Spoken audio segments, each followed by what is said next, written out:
الله نور السماوات والارض. امام ترمذی در جامع خودش روایت میکنه از پیامبر صلی الله علیه و سلم که میفرمایند قال رسول الله صلی الله علیه و سلم اذا دخل النور القلب انفسح وانشرح قالوا وما علامة ذلك يا رسول الله قال الانابة الى دار الخلود والتجافي عن دار الغرور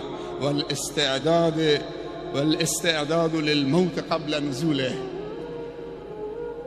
امام ترمذی روایت میکنه که پیامبر صلی الله علیه و سلم میفرمایند وقتی که نور ایمان بر دل مؤمن و بر دل مسلمان و بندگی خدا وارد شد انفسح، دل وسیع میشه، و انشرح، و آرام میگیرد. سوال کردن یا رسول الله ما علامت ذلك، علامت و نشانه این که دل وسیع میشه و منشرح میشه چیه؟ رسول الله صلی الله علیه و سلم فرمودند وقتی دل آرام گرفت و وسیع شد الانابة الى دار الخلود، مشتاق آخرت میشه. تو اون دل شوق و اشتیاق آخرت میاد.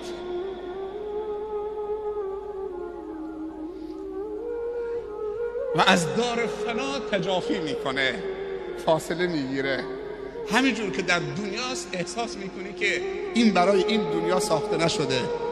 بعضی انسان ها همینجور که روی این زمین دارن حرکت میکنن از حرکتشون میگی این آینده بزرگی داره، این آینده درخشانی داره. و بعضی از مسلمان ها همینطور که راه میرن میدونی که اینها مال این دنیا نیستن. در صدر اسلام هم نشانه های زیادی داشتیم که دیشب من به 10 تاشون اشاره کردم. خلفای راشدین و عشره مبشره روی زمین راه میرفتن، پیامبر اشاره میکرد که اینها بهشتی هستند، اینها بهشتی هستند، چون از راه رفتنشون و از حرکتشون مشخصه که اینها مال این دنیا نیستن و دل به این دنیا نبستن و مشتاق آخرتن. و دعای حضرت عمر رضی الله عنه که همیشه دعا میکرد خدایا شهادت در راه خودت و مردن در شهر پیامبرت نصیب من کن. تعجب میکردن صحابه، شهادت باید به جهاد بره، خارج از مدینه بره، چطوری میگه شهادت در راه خودت و مرگ در مدینه؟ تا این که در محراب رسول الله صلی الله علیه و سلم توسط ابو لؤلؤ مجوسی ایرانی که آرامگاه بزرگی الان در کاشان هم براش درست کردن، در کاشان اگر برید یک آرامگاه بزرگی به عنوان مرد بزرگی که بزرگترین خدمت به جهان اسلام کرده و این مرد خطرناک و از بین برد، در خود محراب خنجر ناجوان مردانه از پشت وارد کرد و دعای عمر مستجاب شد. اما قبل از اینکه شهادت نصیبش بشه سوال کرد چه کسی منو ضربه زده؟ پسرش گفت که ابو لؤلؤ مجوسی. گفت الحمدلله که یک مسلمان به من ضربه نزد.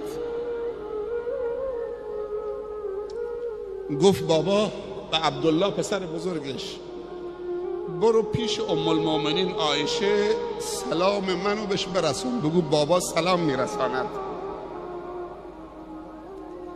و بابا که امیر المؤمنین باشه، خلیفه مسلمین باشه، خنجر خورده و این خنجر بوی شهادت ازش میاد.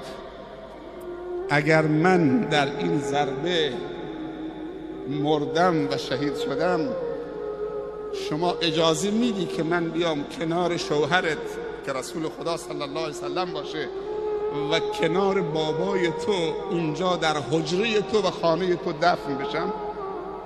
من دوست دارم اونجا بخوابم، ولی اونجا مال توست، یکی شوهرته یکی باباته، شاید تو دوست داری اونجا بخوابید. ام المؤمنین عایشه رضی الله عنهما گفت برو به بابا سلام برسون به امیر المؤمنین، بگو من از حقم تنازل میکنم و اینجا رو به شما اهدا میکنم.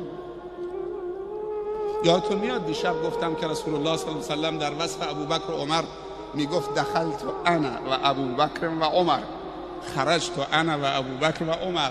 از بس که دوستشان داشت و بهشون نزدیک بود همیشه میگفت من و ابوبکر و عمر داخل شدیم، من و ابوبکر و عمر خارج شدیم، من و ابوبکر و عمر اونجا رفتیم، من و ابوبکر و عمر از اونجا آمدیم. و امیرالمؤمنین اون ضربه شهادتش بود و دعاش مستجاب شد و دلش همیشه هوای آخرت داشت، چون که منشرح و صدر شده بود و نور ایمان بر اون تابیده بود. دیگه به این دارالفنا اعتنایی نمی کرد، اما دارالفنا رو آباد کرده بود با عبادت و تقوا و عدالت و دادگری که داشته. و علمای بزرگ میگویند اگر که احساس میکنید دلت سنگین میشود، دلت سخت میشود، زندگی امیرالمؤمنین عمر بن الخطاب رو مطالعه بکن. ما فکر میکنیم اون مرد خشنی بوده، نه، مهربان بوده، خیلی مهربان بوده و مهربانیش در حق ما ایرانی ها ثابت شد که دین را برای ما آورد، وگرنه باید الان آتش میپرستیدیم. آتشی که با آب خنثی میشه و آبی که با باد خنثی میشه. فکر نکنی آتش قوی شایستگی خدا بودن داره. این آتشی که همه چیز میسوزونه با آب خنثی میشه، آب بریز روش خاموش میشه. پس این نمیتونه خدای ما باشه. آتشی که خاموش میشه نمیتونه خدا باشه. اون رب العالمینی که خاموش نمیشه.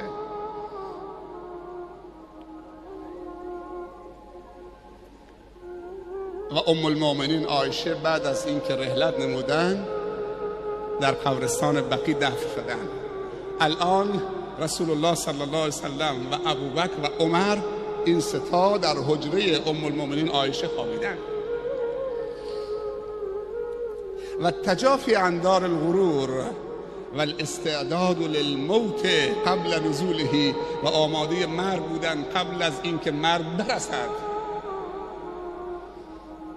وقتی نور ایمان میتابد در تاریخ بشریت گذشته و معاصر و آینده، بجز در فرهنگ اسلام و در ابناء مسلمین و فرزندان مسلمین، در هیچ ادیان منحرفی امروز این نیست که طرف به خاطر رضای خدا با این همه آرزوهاش در سن 15 سالگی و 16 سالگی و 18 سالگی هنوز زن نگرفته، هنوز خونه درست نکرده، هنوز تحصیلاتش کامل نشده، هنوز آرزوهای متنوع و مختلفش فراهم نشده،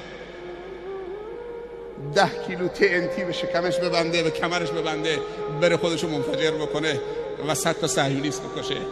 واقعا این چیز عجیب و غریبه برای یهود. این در فرهنگ شهادت طلبی فقط در فرهنگ غنی اسلامی هست که دارالسلام و دارالخلود و رضای رب العالمین در نتیجه نور ایمانی که بر دلش میتابه. امروز اگر عالم اسلامی با میلیون ها جوانش ورق بزنید، چند میلیون آماده شهادت رو میتونید. در کشور افغانستان وقتی که روس‌ها وارد شدن، فقط 5000 جوان سعودی که میلیونر بودن اونجا بودن برای شهادت رفتن. 5000 فقط جوان سعودی بین 15 سال و 18 سال و 20 سال و 25 سال، اونهایی که مرسدس بنز زیر پا کردن، نه اون گداگشنه ها.